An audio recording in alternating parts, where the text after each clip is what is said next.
साथियों, मैं Deepu online platform पे आपका स्वागत अभिनंदन करती हूँ। हम पढ़ रहे हैं साइंस के अंदर आज का हमारा टॉपिक रहेगा सेल के बारे में। सबसे पहले हम सेल इसे कहते हैं। सेल का अध्ययन किस शाखा के अंतर्गत किया जाता है, सेल के अंदर क्या क्या कोशिकांग कार्य करते हैं, उसके बारे में डिटेल से अध्ययन करेंगे। सबसे पहले हम देखेंगे सेल। सेल क्या होती है? सेल का अध्ययन जिस शाखा के अंतर्गत किया जाता है उसे क्या क्या कहेंगे? साइटोलॉजी। साइटोलॉजी के बाद में हम देखेंगे कि सेल किस प्रकार बॉडी के अंदर बॉडी का निर्माण करती है। सबसे पहले जैसे ईंट, ईंट से मिलकर क्या बनता है? ईंट से मिलकर दीवार बनती है। क्या बनती है? दीवार बनती है। दीवार से मिलकर क्या बना? कमरा बना। कमरे से मिलकर क्या बनता है? घर बनता है। क्या बनता है? घर बनता है। तो इसकी सबसे छोटी इकाई क्या है? ईंट है। क्या है? ईंट है। उसी प्रकार क्या है, जैसे सेल है, कोशिका, कोशिका से मिलकर क्या बनता है? अंग, सॉरी, टिश्यू बनते हैं। क्या बनते हैं? टिश्यू बनते हैं।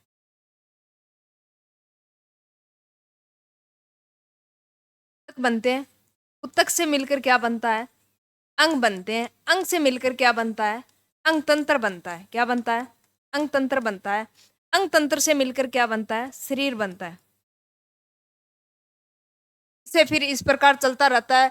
जीव बनते हैं, जीव से फिर जनसंख्या बनती है, जनसंख्या से फिर समुदाय बनते हैं, समुदाय से फिर पारिस्थितिक तंत्र का निर्माण होता है, फिर जैव मंडल बनता है। इस प्रकार ये सर्किल चलता रहता है। यानी हमारी बॉडी की सबसे छोटी इकाई क्या हो गई? कोशिका, सेल। क्या हो गई? सेल। अब हम देखेंगे कि सेल के अंदर क्या क्या पाया जाता है, क्या क्या सेल के अंदर कोशिकांग अंग, कौन कौन से कोशिकांग अंग होते हैं बॉडी के अंदर। सेल के अंदर एक नंबर पे देखेंगे हम माइट्रोकॉन्ड्रिया। क्या देखेंगे? माइट्रोकॉन्ड्रिया।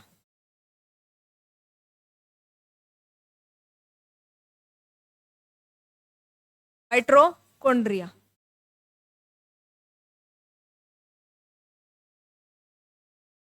पावर हाउस या शक्ति ग्रह कहा जाता है। कोशिका का पावर हाउस है,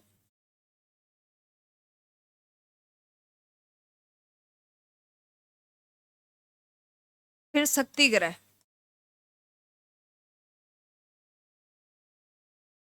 कि ये क्या करता है? एनर्जी प्रदान करता है। सेल को एनर्जी प्रदान करने का काम किसका होता है? माइट्रोकॉन्ड्रिया। क्यों? क्योंकि इसके अंदर क्या चलता है? श्वसन की क्रिया होती है। श्वसन की क्रिया के दौरान क्या चलते हैं? क्रेबस चक्कर चलते हैं। क्या चलते हैं? क्रेबस चक्कर चलते हैं।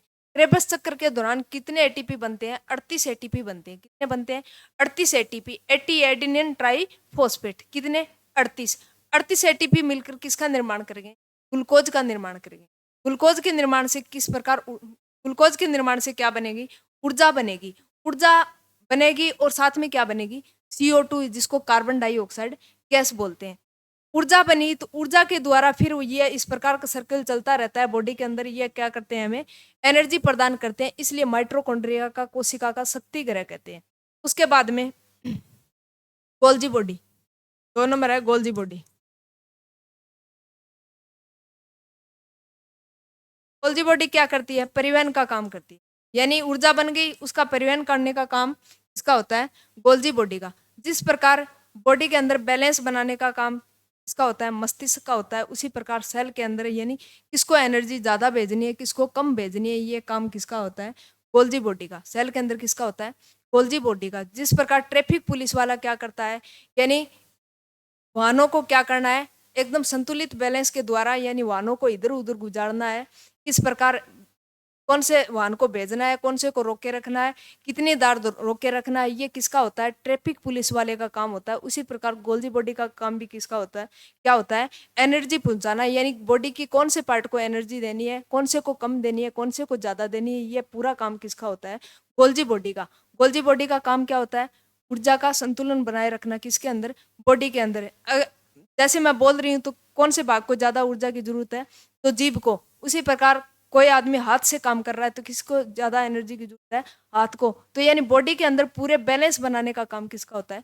गोल्जी बॉडी का। इसलिए इसे ट्रैफिक पुलिस भी कहते हैं। क्या कहते हैं? Traffic police. राइबोसोम।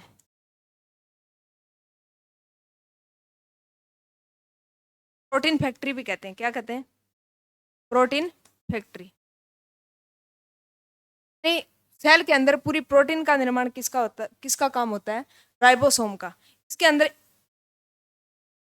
17 प्रकार की और 80 प्रकार की क्या पाई जाती है? प्रोटीन पाई जाती है। क्या पाई जाती है? प्रोटीन पाई जाती है। एक होती है कोशिका झिल्ली। 4 नंबर, 4 नंबर कोशिका झिल्ली। कोशिका झिल्ली क्या काम करती है? यानी जिस प्रकार हम कोई सामान लाने के लिए जाते हैं मार्केट के अंदर, तो हम क्या ले जाते हैं? थैला ले जाते हैं, या फिर दुकानदार क्या करता है? थैला देता है। थैले के अंदर क्या होती है? जिस प्रकार कई प्रकार की सब्जियां होती है, किसी भी प्रकार का कोई सामान होता है, वो किसके अंदर सुरक्षित रहता है? तो एक थैले के अंदर रहता है। थैले क्या कर रहा है? यानी थैला क्या कर रहा है? उस सामान की सुरक्षा कर रहा है। तो सुरक्षा कवच का काम किसका होता है? कोशिका झिल्ली का। क्यों? क्योंकि इसके अंदर यानी विभिन्न प्रकार के कोशिका अंग होते हैं। किसके अंदर? कोशिका झिल्ली के अंदर। तो कोशिका झिल्ली क्या करती है? यानी अंगों को सुरक्षा प्रदान करने का काम किसका? कोशिका झिल्ली का।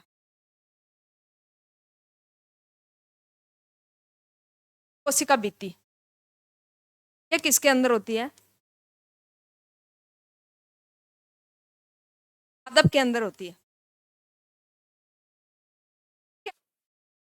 कोशिका झिल्ली एक लेयर में होती है। उसी प्रकार कोशिका भित्ति के अंदर 2 लेयर होती है। यानी अगर सामान ज्यादा हो गया तो क्या हो गया? यानी थैली के अंदर थैली डाल देना। यानी ज्यादा सामान हो गया तो हम थैली के अंदर थैली डालते हैं ताकि थैली फटे नहीं, फटे नहीं। तो इस प्रकार कोशिका भित्ति के अंदर यानी कोशिका झिल्ली के अंदर एक और प्रकार की झिल्ली होती है, जिसे क्या कहेंगे? कोशिका भित्ति। किसके अंदर होती है? पादपों के अंदर। ये किसकी बनी होती है? तो सेल्यूलोज की। सेल्यूलोज की बनी होती है। यह किसकी बनी होती है? प्रोटीन की बनी होती है। लाइसो लाइसोजाइम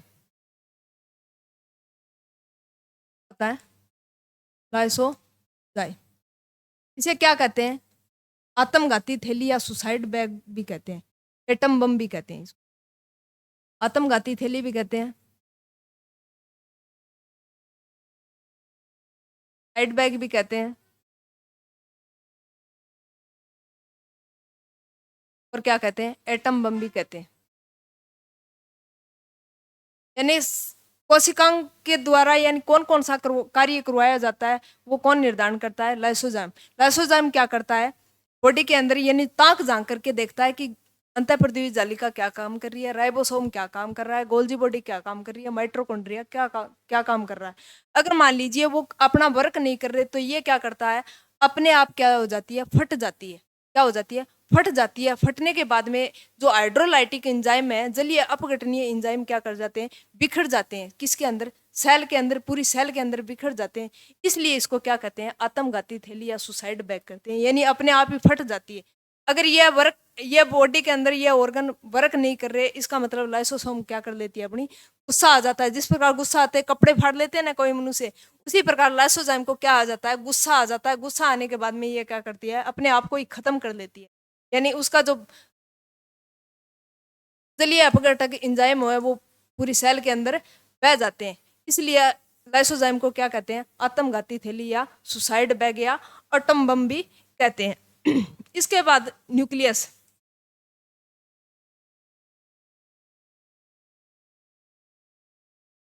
केंद्रक बोलते हैं। केंद्रक क्या करता है? जिस प्रकार हमारी बॉडी के अंदर नियंत्रण का काम, कंट्रोल का काम मस्तिष्क करता है, उसी प्रकार सेल का कंट्रोल का काम किसका होता है? सेंटर का, न्यूक्लियस का होता है। किसका होता है? केंद्र का होता है। केंद्र क्या करता है? यानी पूरे सेल को कंट्रोल करने का काम करता है। कौन? केंद्रक। नियंत्रण का काम होता है। केंद्र के अंदर जो द्रव होता है उसे क्या क्या कहते हैं? न्यूक्लियोप्लाज्म। न्यूक्लियोप्लाज्म क्या कहेंगे? न्यूक्लियोप्लाज्म।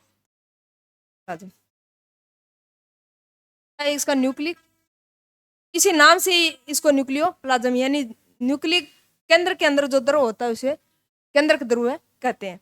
उसी प्रकार क्या होता है? कोशिका द्रव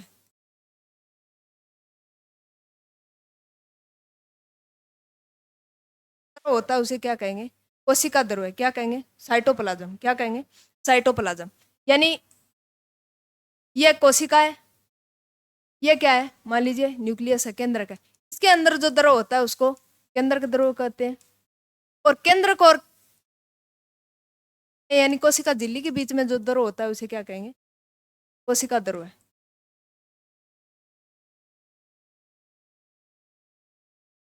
देखा कि किस प्रकार बॉडी सेल के अंदर यानी सेल बनती है बॉडी के अंदर, फिर उसके बाद में उत्तक बनते हैं, उत्तक के बाद में क्या बनते हैं? अंग बनते हैं, अंग के बाद में अंग तंत्र बनता है, अंग तंत्र के बाद में बॉडी वो अंग तंत्र के बाद में बॉडी की संरचना का निर्माण होता है। फिर उसके बाद में क्या बनते हैं?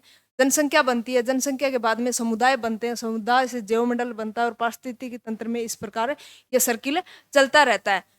उसके बाद में हमने देखा कि सेल का अध्ययन जिस शाखा के अंतर्गत किया जाता है उसको साइटोलॉजी कहते हैं।